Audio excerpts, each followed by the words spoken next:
Welcome to today's Explainer. With National Purple Heart Day right around the corner on August 7th, we are taking a deep dive into one of the most recognizable, yet deeply solemn, symbols in American military history. We're going to unpack its profound backstory, how the rules for getting one have changed, and the staggering human realities behind this iconic medal. When you see that distinct purple ribbon and the gold profile of George Washington, it is super easy to just appreciate it as a cool piece of history. But I really want you to stop and ask yourself, what is the true cost of America's oldest military decoration? Because as we'll see, behind every single one of these medals is a highly personal, heavy story of pain, sacrifice, and in so many cases, the ultimate loss. Over 1.8 million. Think about that number for a second. Since 1932, that's the estimated number of Purple Hearts awarded across all branches of the military.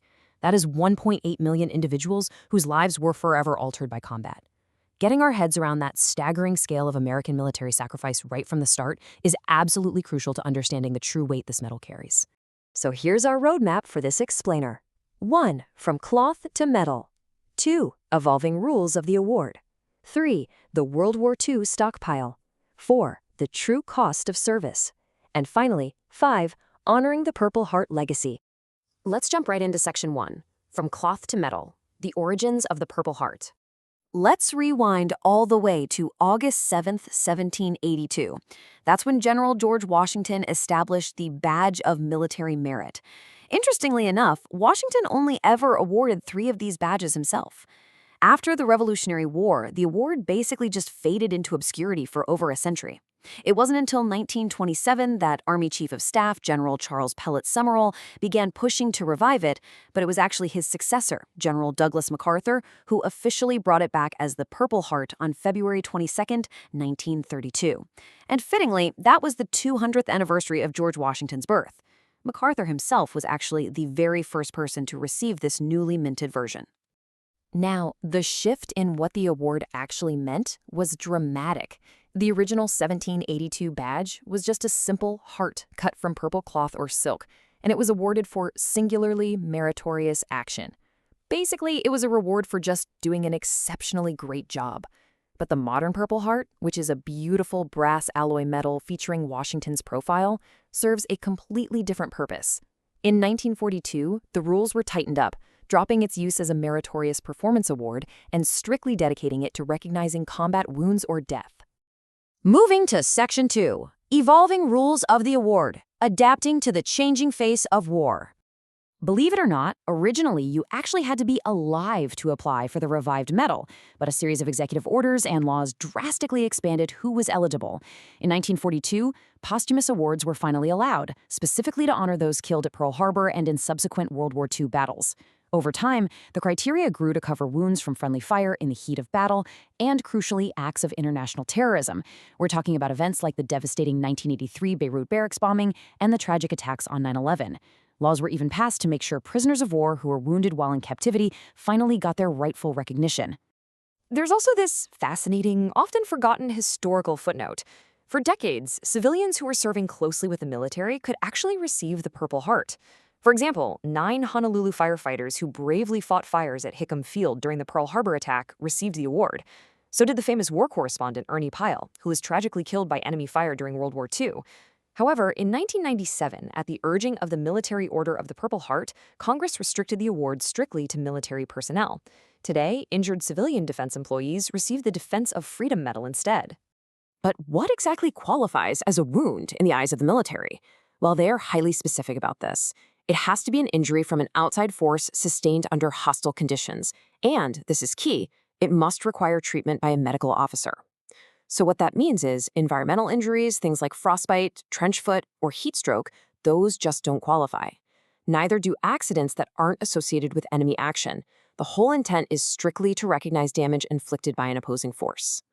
All right, Section 3, the World War II stockpile, which is a staggering historical anomaly. During World War II, the military manufactured an unbelievable 1,506,000 Purple Hearts. Why on earth did they make so many? Well, they are anticipating horrific casualties from a planned Allied invasion of the Japanese mainland. But as we know, the war ended before that invasion ever had to happen. That left roughly 500,000 unissued medals just sitting in storage by 1945. And to put that into perspective, even by the year 2000, after the Korean War, Vietnam, and the Gulf War, there were still about 120,000 of these original WWI-era medals remaining in stock. Seriously, think about the gravity of that fact for a second. The surplus was so incredibly massive that a soldier wounded in the mountains of Afghanistan or the streets of Iraq in the 21st century might have been pinned with a literal vintage medal manufactured back in the 1940s. It created this deeply tangible, physical connection between entirely different generations of combat veterans. They're separated by decades, but permanently united by their sacrifice. Section 4. The true cost of service, going beyond the medal. The reality of combat injuries has definitely evolved. For generations, the focus was primarily on visible wounds, shrapnel, bullet strikes, injuries from explosive projectiles. But modern warfare has heavily underscored the tragic reality of invisible wounds. Research, including some really sobering studies from the Decane Scholarship Collection, highlights the intersection of traumatic brain injuries, often sustained from blast concussions, and associated suicidal behaviors in post-9/11 combat veterans. The military actually recognizes these concussive brain injuries for the Purple Heart if they require medical treatment, fully acknowledging that not all battle scars are visible to the naked eye. Because these wounds often require a lifetime of care, the government provides specific, tangible benefits to recipients through the VA. If you hold a Purple Heart, you're bumped into a higher priority group for healthcare services. You're completely exempt from inpatient and outpatient VA medical copayments. Plus, because the medal itself serves as proof of combat injury, it makes it so much easier for these veterans to substantiate their claims for combat-related compensation. It is a critical system designed to ensure they get the lifelong care that they absolutely earned. And finally, Section 5. Honoring the Purple Heart legacy and remembering the sacrifice. So, what can we do today?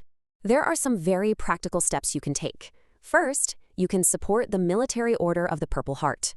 They're a congressionally chartered organization formed in 1932, and they provide just incredible service and advocacy for wounded veterans and their families. Second, if you ever find yourself in the Hudson River Valley in New York, go visit the National Purple Heart Hall of Honor. It acts as an amazing repository preserving the stories of these very recipients. And third, use August 7th, National Purple Heart Day, to educate others. Share these stories online and make sure their bravery isn't forgotten. I want to read this powerful quote from the Military Order of the Purple Heart's POW program because it just perfectly captures the essence of why all this matters. Poor is the nation that has no heroes, but poorer still is the nation that, having heroes, fails to remember and honor them. And that brings us to the end of our explainer today. We've seen how a piece of purple cloth ordered by George Washington transformed over centuries into a brass medal holding the weight of 1.8 million individual stories of sacrifice. As National Purple Heart Day approaches, I want to leave you with this final thought to reflect upon.